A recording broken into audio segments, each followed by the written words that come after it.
Assalamualaikum warahmatullahi wabarakatuh. Sobat Muslim, budaya mencontek masih sering kita jumpai ya saat-saat ini. Bukan hanya di kalangan pelajar, namun juga di kalangan orang dewasa demi tujuan tertentu. Sebagai contoh, saat ujian berlangsung, para siswa dilarang mencontek dengan berbagai cara. Baik dengan melihat buku miliknya sendiri, melihat jawaban kawan, atau bertanya kepada kawan sebangku, atau apapun itu. Hal serupa juga berlaku saat melakukan tes ujian PNS atau tes-tes kedinasan lainnya. Perbuatan mencontek jawaban dengan berbagai cara merupakan perbuatan yang dilarang agama karena sama halnya dengan berkhianat atau berbohong. Nah, berikut ini beberapa larangan mencontek dalam Islam beserta hadis yang wajib kita ketahui. Yang pertama, mencontek berarti berbuat curang. Ketika seseorang mencontek itu karena ia ingin membuat hasil ujiannya terlihat baik sehingga ia akan mudah mencapai tujuannya. Karena baginya yang terpenting adalah hasil, bukan proses yang ia lalui. Padahal Nabi Muhammad SAW bersabda, "Barang siapa yang menipu kami, maka ia tidak termasuk golongan kami." Hadis riwayat Muslim nomor 101 dan Abu Hurairah. Hal ini berarti setiap orang yang menipu, berbuat curang, dan mengelabui orang lain, seperti yang dikatakan oleh Nabi, bukanlah termasuk golongan beliau. Yang artinya orang-orang tersebut telah melakukan dosa besar, dan mencontek adalah perbuatan yang curang dan termasuk dalam dosa tersebut. Selain itu, contek berarti tidak jujur, sobat muslim.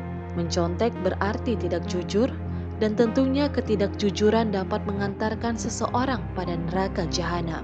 Dalam hadis dari sahabat Abdullah bin Mas'ud radhiyallahu anhu juga dijelaskan keutamaan sikap jujur dan bahaya sikap dusta.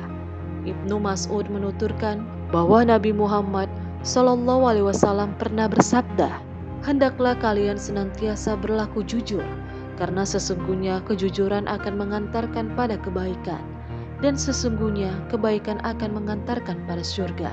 Jika seseorang senantiasa melakukan jujur dan berusaha untuk jujur, maka dia akan dicatat di sisi Allah sebagai orang yang jujur. Hati-hatilah kalian dari berbuat dusta, karena sesungguhnya dusta akan mengantarkan kepada kejahatan, dan kejahatan akan mengantarkan pada neraka. Jika seseorang sukanya berdusta dan berupaya untuk berdusta, maka ia akan dicatat di sisi Allah sebagai pendusta. Hadis riwayat Muslim nomor 2607. Kemudian mencontek termasuk sifat orang munafik. Mencontek sesungguhnya menunjukkan bahwa orang tersebut termasuk golongan yang negatif. Hal ini sesuai dengan hadis Bukhari dan Muslim. 3 tanda munafik adalah: jika ia berkata, ia berdusta; jika berjanji, ia mengingkari; dan ketika diberi amanat, maka ia ingkar. Hadis riwayat Bukhari nomor 33 dan Muslim nomor 59. Imam Nawawi rahimahullah berkata, hadis ini menerangkan tanda munafik yang memiliki sifat tersebut berarti serupa dengannya. Karena yang dimaksud munafik adalah yang ia tampakkan berbeda dengan yang disembunyikannya.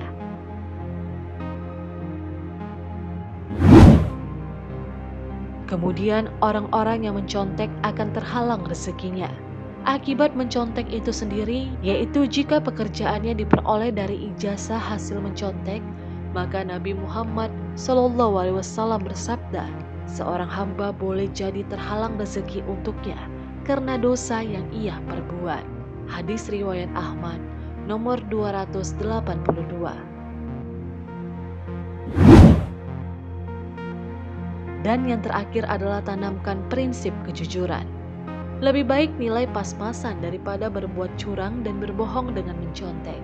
Prinsip inilah yang harus ditanamkan oleh orang tua pada anak-anaknya.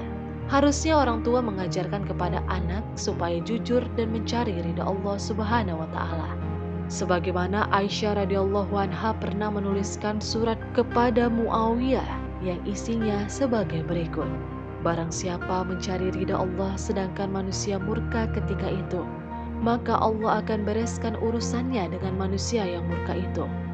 Akan tetapi, Barang siapa mencari ridho manusia, namun membuat Allah murka, maka dia akan serahkan orang tersebut kepada manusia. Hadis riwayat Tirmizi nomor 2414. Sobat Muslim, semoga Allah mendatangkan kemudahan dan juga memberikan taufik kepada mereka untuk berlaku jujur dan menjauhi kecurangan. Amin ya robbal alamin. Wassalamualaikum warahmatullahi wabarakatuh.